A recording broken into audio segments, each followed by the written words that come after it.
नमस्ते आप मैम। सभी को नमस्कार।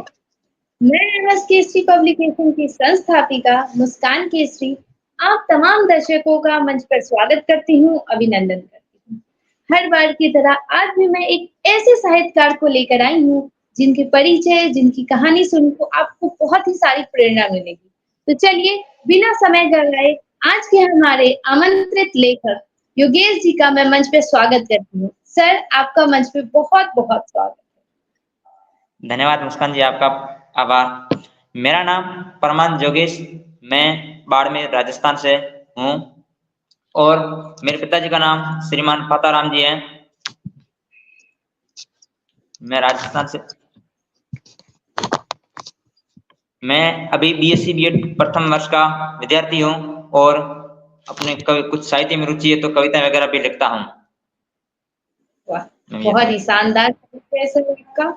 जैसा कि सर ने अपने परिचय में ही बता दिया है कि योगेश जी जो हैं, वो राजस्थान से हैं और छात्र होने के साथ-साथ साहित्य के क्षेत्र में लगातार अपना योगदान दे रहे हैं। तो सबसे पहले वो जहाँ से आए हैं, उस जगह के बारे में सुनते हैं उन्हीं से। तो सर, आप राजस्थान की कुछ प्रमुख चीज़ें हमारे दर्शकों को बताएँ, ताकि वो कभी राजस्थान घूमने जाएँ, वो चीज़ वो देख सकें। आपका राजस्थान में आओगे तो आपका स्वागत है।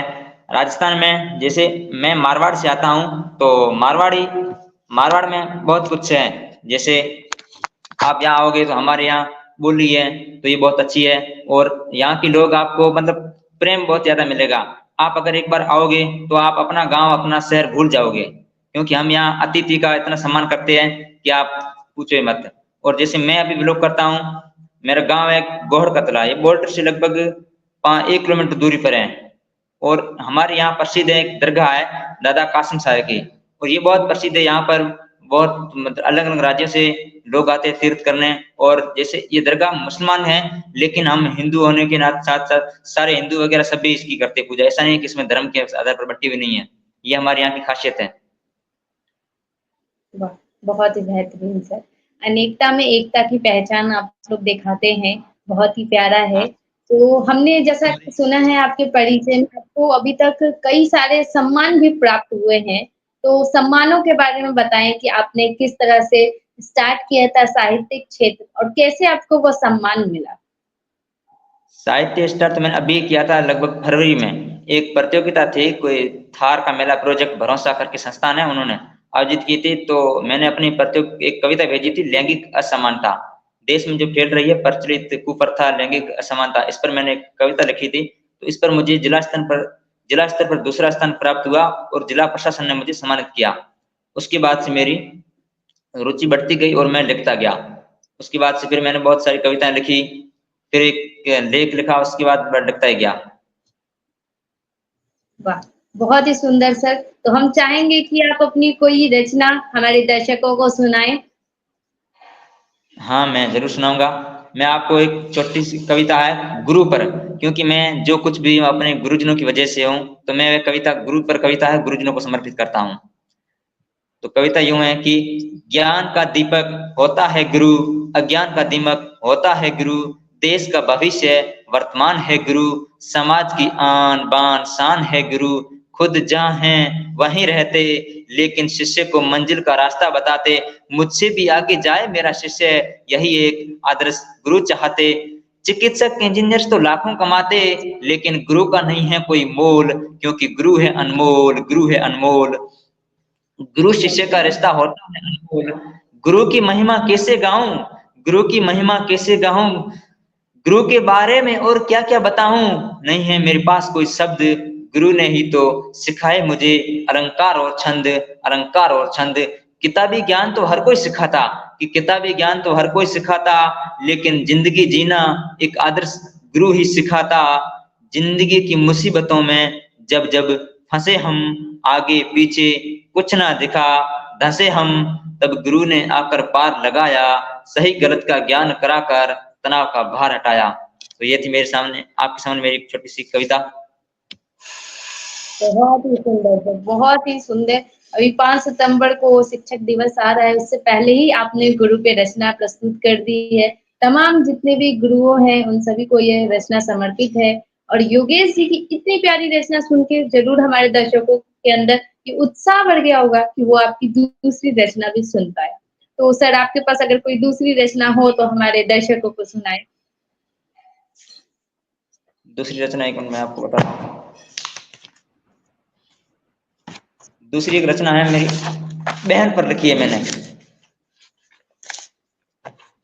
मैंने छोटी सी रचना है बहन पर लिखी है, तुम्हें को सुनाता हूँ कि बड़ी प्यारी भोली सी है मेरी बहना, मेरी जिंदगी का तू है अनमोल गहना, हर क्षण देती तू मुझे प्रेरणा, सीखता हूँ तुझसे हर वक्त मेरी बहना, जब तू रूठती है तो होती है मुझे वेदना, जब तू हंसती है तो होती है मुझे उल्लासा, हमेशा हंसती रहे यही ईश्वर से अभिलाषा, मैं हूं ना भाई तेरे यही शब्द देते मुझे शांति, भाई के जीवन की है तू क्रांति, चाहे हो जाए सारी दुनिया मेरे खिलाफ पर तू देना हमेशा भाई का साथ, पूरे करूंगा तेरे हर अरमान क्योंकि तू है भाई की जान, तेरा भाई प्रमाद है नहीं बड़ा कवि लेकिन जिंदगी भर तुझे रोशनी दूंगा बन के रवि। वाह! बहुत ही सुंदर सर आपकी रचनाएँ जहाँ पे आज इतनी बड़ी हादसा हो रही है, जगह-जगह रेप कांड हो रहे हैं, उसमें आपकी इतनी प्यारी रचना बहनों पे है। बहुत ही सुंदर, बहुत ही ऊर्जावान रहे, हमारे दर्शक लगातार आपको प्यार देते जा रहे हैं, आपकी इन रचनाओं पे। तो दर्शकों को मैं बताना चाहूँगी आपके लिए बहुत बड़ी खुशखबरी है। अभी आपने 2 ही रचना सुनी है योगेश जी की गुरु और बहन और आप लोग को इतना अच्छा लग रहा है तो सोचिए योगेश जी की एक बुक आने वाली है काव्य संग्रह बहुत जल्द। तो सर हमारे दर्शकों को अपनी पुस्तक के बारे में कुछ बताएँ? मेरी पुस्तक है जिसका नाम है रंगारंग जीवन और प्राकृतिक सौंदर्य। इस पुस्तक को 4 भागों में सर्जित किया गया है। पहला भाग है संघर्ष की आड़ में जूझता युवा।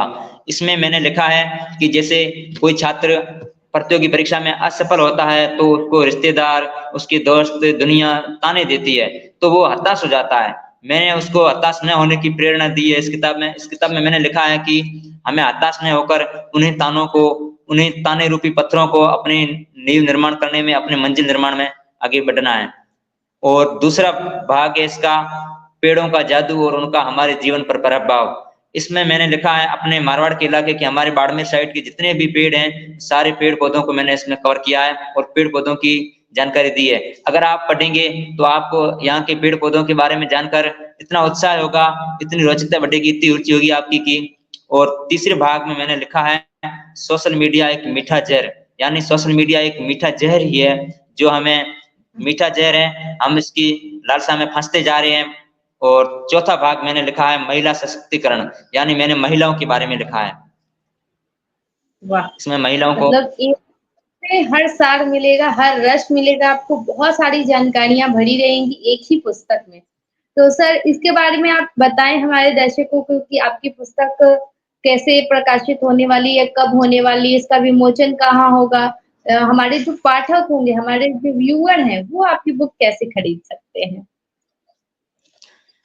इसका विमोचन, अभी किताब जल्दी आने वाली है। ये मैंने किताब एमएस केसरी पब्लिकेशन से प्रकाशित करवाई है। इसका विमोचन एक तो एमएस केसरी पब्लिकेशन के साथ वहाँ भी होगा और दूसरा विमोचन यहाँ मैं अपने स्थानीय जैसे स्थान में करूँगा जहाँ मैं रहता हूँ वहीं पर होगा। और आप खरीदने के लिए एमएस केसरी पब्लिकेशन की साइट पर जाकर वो आपको उपलब्ध होगी, वहाँ किताब वहाँ पढ़ सकती है, खरीद सकती है। बिल्कुल। तो जैसा कि सर ने बताया है कि सर की बुक जो है वो 4 भागों में है और चारों भागों में अलग-अलग विषयों को उन्होंने एकत्रित किया है। एक ही बुक में आपको बहुत कुछ देखने को मिलेगा, युवाओं को वो प्रेरित कर रहे हैं, सोशल मीडिया कैसे हमारे ऊपर हावी हो रहा है, उसके बारे में उन्होंने जागरूक किया है, महिला सशक्तिकरण के बारे में बताया है, पेड़ों के बारे में बताया है, यानी हर एक विषय को इन्होंने टच किया है और उसका संग्रह इन्होंने एक पुस्तक के माध्यम से निकाला है, जिसका विमोचन ऑनलाइन, ऑफलाइन किया जाएगा। अगर आप बुक लेना चाहें तो आप योगेश जी से भी संपर्क करके ले सकते हैं या फिर आप एमएस केसरी पब्लिकेशन की साइट या एमएस केसरी पब्लिकेशन का नंबर 6203124315 से भी ऑर्डर करके मंगवा सकते हैं और पढ़ सकते हैं। और पढ़ने के बाद अपनी प्रतिक्रिया अवश्य दें क्योंकि आपकी रचनाओं जब कोई रचना लिखता है, तो वो चाहता है कि उसको कोई प्रेरित करे। तो आपकी प्रतिक्रिया बहुत ही बहुमूल्य होगी हमारे लिए। तो चलिए चर्चा आगे बढ़ाते हैं और हम जानते हैं योगेश जी से कि सर आज के जो युवाएँ हैं, वो कहते हैं कि हमें कविताएँ, कहानियाँ, गज़लें लिखने में काफ़ी दिक्कतें आ रही हैं। क्योंकि वो शुरू से सीबीएसई स्कूल में पढ़ते आए हैं और उन्हें इंग्लिश शैली में पढ़ना ज़्यादा अच्छा लगता है, तो वो हिंदी में काफ़ी गलतियाँ करते हैं। तो इसके बारे में आप क्या कहना चाहेंगे? युवाओं को क्या समझाना चाहेंगे कविताएँ लिखते वक़्त के लिए?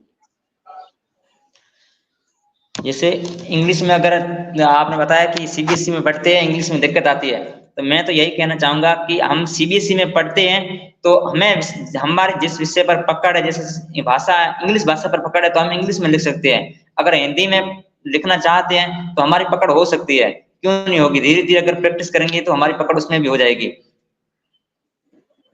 बिल्कुल। तो सबसे कहा भी जाता है करत करत अभ्यास के जन्मति होत सुजान सियावत जाते से परत निसार। हाँ, तो अगर आप मेहनत हमेशा करेंगे, संघर्ष करेंगे, तो आप ज़रूर एक दिन सफलता पाएँगे। तो और क्या हाँ, बिल्कुल, सजेशन तो आप देना चाहेंगे हमारे युवाओं को कि वो किस तरह से अपनी भी पुस्तक निकाल सके जैसे आपने आज निकाला है, इस कदम पे आप आ चुके हैं, इस मोड़ पे आ चुके हैं, तो वो कैसे शुरुआत करें?